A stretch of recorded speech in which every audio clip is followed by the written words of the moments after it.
I want to do this video just to show you how out of control these liberal cities in New York, LA, I mean, it's flooding across the US. Most of these they're all in liberal type cities. But this shows you what happens when liberalism gets out of control, just ruins the country. You got people, they got laws now where you can go in and steal stuff as long as it's $1,000 or under and not get put in jail. It's just gotten to be ridiculous the way these laws are written up. And the thing is, there are places you can come. You don't have this. We don't. I live in St. Kitts. We don't have any of this crap. I mean, they laugh at stuff like this. It's just incredible how out of control the U.S. has gotten. One thing this is actually in New York, just showing you how bad New York is. I mean, not only do you have a high income tax, you're looking at losing about 50% of your money in income taxes, in state and federal income taxes. But then you got to put up with all this kind of crap. In fact, what's happening now is a lot of these stores are moving out. They're not coming back to New York. I mean, this is how bad it's gotten. And they got people that in politics that believe that locking up the goods is better than locking up the people. Incredibly stupid. But this is the type of thing they've got. If you want to go where there's no income tax, no capital gains tax, no estate tax, no inheritance tax, come to a place like St. Kitts. Now, if you're a U.S. citizen, you would have to relinquish your U.S. citizenship. You can qualify for the foreign overseas exclusion, where you've got quite a bit you can actually not have to pay taxes on, up to a limit on husband and wife if you file a joint tax return. But this will give you an idea of how bad and how out of control the U.S. has gotten. This was done by Cash Jordan. This is a video done by Cash Jordan, and just showing you, it's a great video he did, but just look at what's happening here. Increase is having a negative impact on business and the quality of lives. So, those plastic cages stores like Walgreens use to lock up their products? Well, apparently that's no longer working. And shoplifting here is so bad, these chains are losing enough money to cause them to just give up, shut down, close locations altogether. And in many cases, like what you see behind me, they're not coming back. An arrest in a shoplifting case in Queens in which the thief used a blowtorch, yes, a blowtorch, to reach items behind lock and key. The issue having a major impact on pharmacies, many of whom are just choosing to close up shop altogether. Back in my Rite Aid, and there's nothing to steal because everybody stole everything. For the last year, this has been our number one concern. We have these professional criminals that walk into our stores, and they are just brazen. Here's how it works. A criminal network hires an individual or crew called boosters. After robbing a retailer, they turn over the stolen goods to someone waiting nearby called a fence. Walmart, Walgreens, Macy's are choosing to close stores in problematic areas. Many shelves are empty, and it's not from the supply chain crisis. It's from shoplifting. Drugstores like this are under siege due to the high amount of theft that's happening across the country. Rite Aid recently closed a location in Hell's Kitchen after more than $200,000 of product was stolen over 2 months.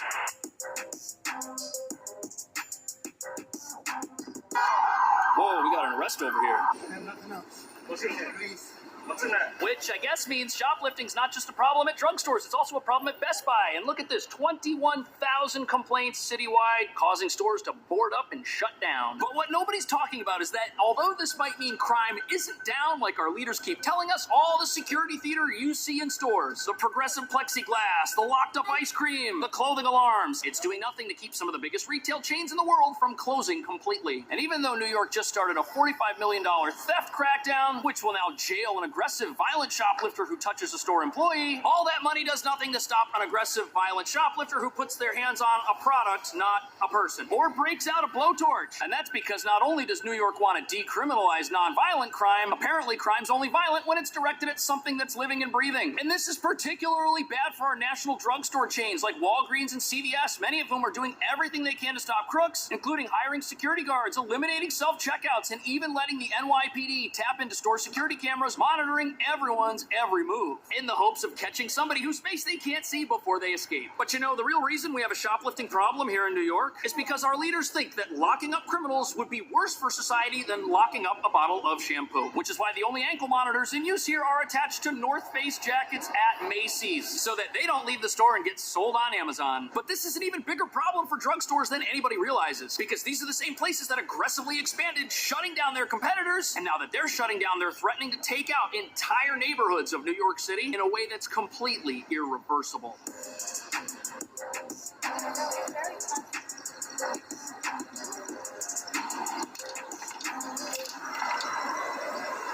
I guess nobody told the electronic door for this CVS that it has shut down and is now closed. And the reason for this closure, quite controversial. The store is located on Lexington Avenue, steps away from the subway, in the heart of Manhattan's Upper East Side, a massive neighborhood. Now, when a local outlet asked CVS why they were closing, they got a generic response. But look closely here. The store has newly installed windows on parts of it. And that's because late last year, a hammer-wielding maniac smashed these in, and they had to be replaced. And this kind of lunacy is happening all over the city, not just here. An arrest in a shoplifting case in Queens in which the thief used a blowtorch, yes, a blowtorch, to reach items behind lock and key. That thief using the blowtorch to steal $450 worth of skincare from a Walgreens in East. Yeah, so if you want to know why these stores are shutting down, look at that. Somebody using a flamethrower to open cabinets and steal skincare products that they were going to resell? Come on, a guy with a mask, that's not for him. Stores are closing because the city's not actually doing anything about stuff like this. There's a new $45 million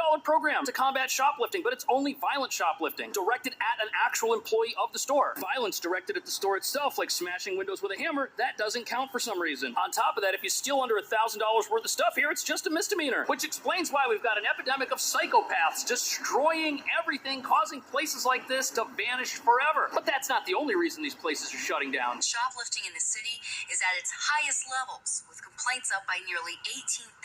Rite Aid recently closed a location in Hell's Kitchen after more than $200,000 of product was stolen over 2 months. That is unbelievable. And before we get into how the city of New York is actively encouraging this type of malicious behavior, if it's possible for a store to get looted to that level, no wonder these places are shutting down, boarding up. How do you run a business in that type of environment? You don't. And we all know that the city knows this is a huge problem. You'll see police cars just parked out in front of drugstores with their lights flashing just to let the criminals know that the police are right outside. Because apparently if they don't do that, crime in those places immediately goes up. Which is why you've got retail theft gangs stealing whatever they can to resell it in places where they can turn a profit. Amazon, eBay, and recently local businesses have been caught buying stolen merchandise from stores like Macy's just to resell it themselves. Which raises a big question. If the city's aware that all of this is going on, why aren't they doing more to stop it? And why is there all of this in-store security, all of this plastic, all of these guards up to stop stuff from getting stolen, if it doesn't actually work?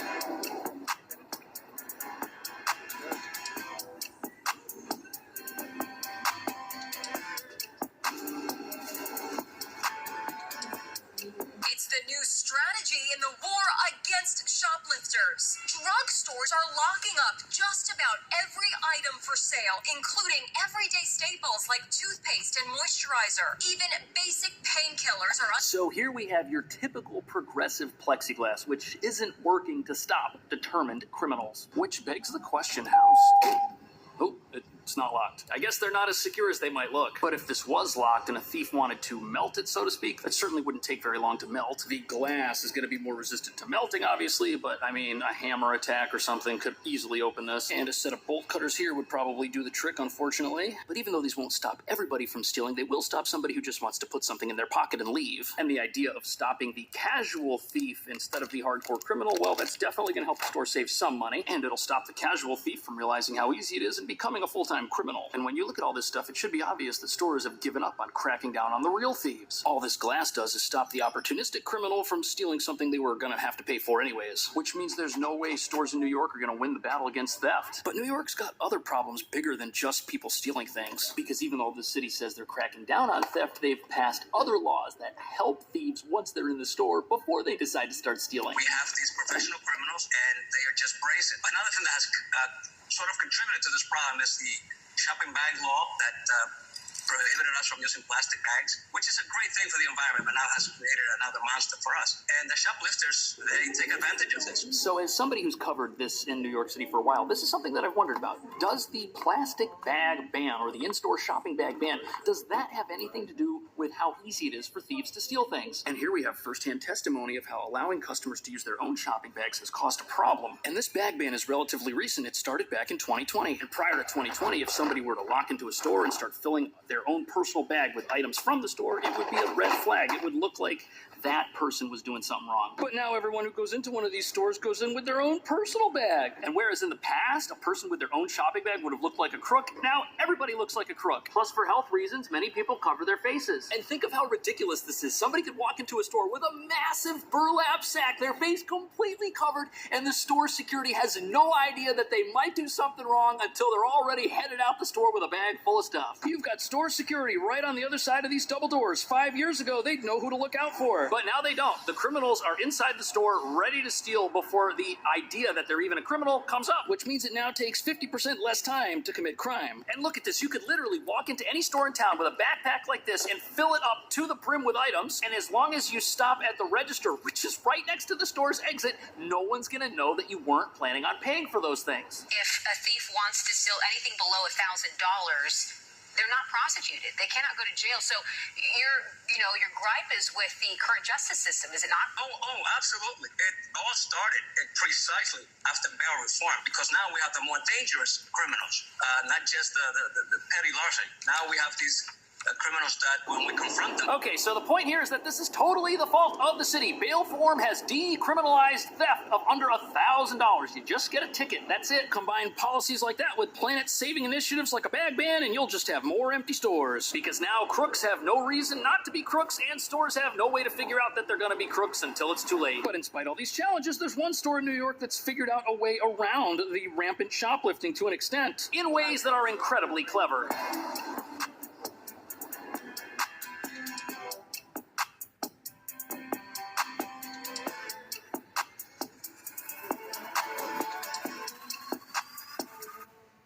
So Home Depot, believe it or not, the perfect target for thieves, but they've been doing something here special to try and get rid of them. This is professional shoplifting. 100%. Big box stores like the Home Depot have been hit especially hard. They tell us they're investigating hundreds of cases this past year alone and losing billions. The retail giant showing us exactly what's being targeted. This is what we refer to our billion-dollar aisles. Billions and billions of dollars worth of sales in this product. And then, so as you can tell from all of the locked shelves right here, security is top notch. And I mean, it kind of has to be. This stuff is so popular to sell online. Everyone's looking for a discount on tools and electronics. And not only are they using padlocks on everything, these are metal gates with bars. And look at this, plastic, so you can't reach a tool in there and mess with anything, which makes sense. I mean, if you could find expensive tools online for super cheap at some discount place, you'd buy them if you needed them. Plus, there are specific things about just the way a Home Depot is designed that makes it easier for the bad guys to do bad things. First of all, these are not confined spaces. You've got super wide aisles, lots of room, because most of the merchandise here is massive. It needs to be brought out to your car, which at a lot of places, stores will let you do. They'll let you just roll the cart right out to the street, which makes sense. You can't exactly take a 300-pound capacity ladder onto the subway with you. But not only have stores like this drastically stepped up their security, there's something else they're doing which has to do with tools like this that criminals don't really expect. If you were to try and roll this out of the store, the wheels on this cart would lock.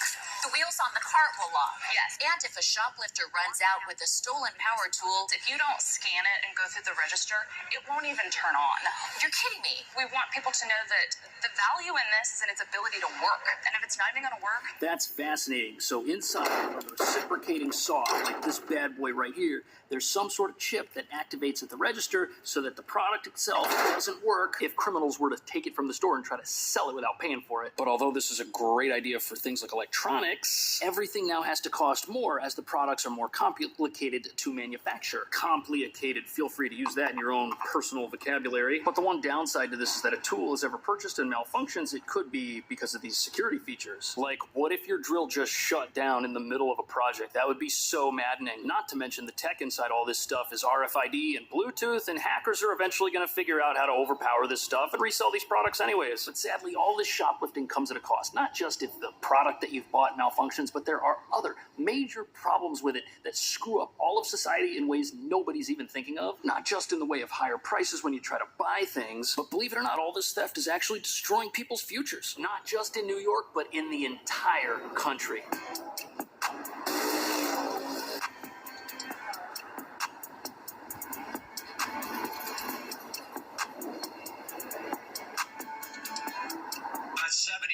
in-store purchases or impulse purchases. People, if they can't get it easily off the shelf, they're not going to purchase the product. And in many cases, we're seeing customer counts decline dramatically at stores. Thousands of stores are closing across the country, and those retail jobs are a path to the middle class and a great way for young people to get the skill. So it turns out shoplifting's not just bad for Walgreens or for New York or for whoever owns this place and can't find a tenant. It's bad for society as a whole. And the problem is that the more crime goes up, the more people need to get hired to try and deal with and eliminate that crime, forcing prices up because all those costs have to get paid for by me and you. But it gets even worse than that. Once stores shut down, you've got another problem, which is that those jobs have now vanished forever. And jobs at other stores like this nearby bank vanish as well when they shut down because of lack of foot traffic. And all these empty storefronts, they're hurting the economy because not only is it a place you or I can't work now if we need a job, how on earth are young people who've been failed by the education system in this country supposed to go out and get a job if the stores that were going to hire them in relatively low-skilled positions are all closed? What are they going to do? Retail jobs in a flagship New York City may in fact not be the most prestigious or the most technical, but these are jobs that many people rely on, and now they're gone forever. Which means that in a city like New York, when you see rampant crime, nobody's taking into consequence how this is relegating families to lives of poverty because they can't work. If these jobs aren't around anymore, it's going to be tough for people to climb the country's economic ladder and make better lives for themselves. And what that means is shoplifting has more victims than any politician wants to admit. And the reason they aren't likely to admit it anytime soon is because when something is non-violent, oh, it's so heartless to lock somebody up for that because they used a crowbar to steal all the skincare at Dwayne Reed, and now it's gone. That attitude is why all of this in-store security is completely worthless. Our laws don't punish anybody. If they did, would that stop crime? Would flagship stores like this decide to finally reopen? And what role, if any, are retail giants like Amazon that have an online-only presence playing in this whole thing? Because every single purchase that is made online is a purchase that doesn't happen in a store. And the more stores have to combat retail theft and make things inconvenient for their customers, the more those customers will do what I do and just buy everything online. On top of that, recent laws that have been passed forcing online retailers to crack down on who sells on their platforms because these might be criminal gangs running retail theft enterprises, those also hurt companies like Amazon and eBay, which means there could be a war going on behind the scenes over retail storefronts that you or I do not see because it happens in Washington, D.C. Let me know what you think. Thank you so much for watching. I will see you in... Folks, if you want to legally get around high income taxes, how to get a second passport as quick as 4 to 8 months, do 3 things. Hit the subscribe button on the right of your screen. You get new videos automatically as they come out. I would like to hear from you. If you got a question or comment, put it below. And folks, you can solve your problems by just moving. It's just a matter of picking yourself up and move. If you're in a place that has a train wreck type system, that New York and LA and some of these other big liberal cities in the U.S., you're going to have to break away from this, and you can get your income taxes to 0 too if you want to. But you would have to relinquish your U.S. citizenship if you're a U.S. citizen. If you're from one of these high tax countries that tax worldwide income to its residents, like Canada, places like Australia, Austria, you would have to basically detax yourself by moving away from that country long enough, and you might have to pay an exit tax to do so. But you get away from riffraff like this, and you get away from high taxes. If we can help you, just let us know, and I'll look forward to talking to you on the next video. Take care.